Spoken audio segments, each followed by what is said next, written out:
જે શિવ ભક્ત છે એને પવિત્ર, શુદ્ધ, સદવ્રતી, દ્રઢ નિશ્ચયી બની અને ભગવાન શિવજીનો પ્રસાદ અવશ્ય ગ્રહણ કરવો જોઈએ.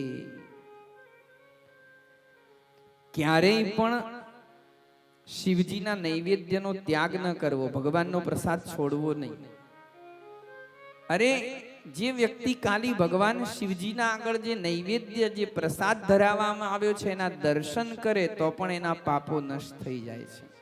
અને જે વ્યક્તિ એ શિવ નૈવેદ્યને ગ્રહણ કરે એના કરોડો પાપો નષ્ટ થઈ જાય છે. હજારો યજ્ઞ નહીં, અર્બુદ યજ્ઞ તમે કરો અને એટલા યજ્ઞ કરવાનું જે પુણ્ય મળે તે પુણ્ય ખાલી ભગવાન શિવજીનો પ્રસાદ ખાવાથી મળી જાય છે. જેના ઘરમાં ભગવાન શિવજીનો પ્રસાદ આવે, નૈવેદ્ય આવે, એનું ઘર પવિત્ર થઈ જાય છે.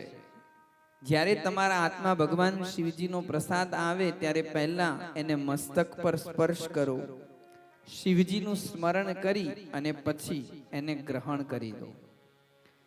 જે વ્યક્તિને ભગવાન શિવજીનો પ્રસાદ ખાવાની ઈચ્છા નથી થતી, સમજીને ચાલો તે નરકગામી છે. હૃદયમાં અવસ્થિત શિવલિંગ, ચંદ્રકાંત મણીથી બનેલ શિવલિંગ, સોના ચાંદીથી બનેલ શિવલિંગનું નૈવેદ્ય શિવ દીક્ષાર્થીએ અવશ્ય લેવું જોઈએ. શિવ દીક્ષિત ભક્ત તમામ શિવલિંગોને સમર્પિત મહાપ્રસાદ રૂપ શુભ નૈવેદ્ય ખાઈ શકે છે.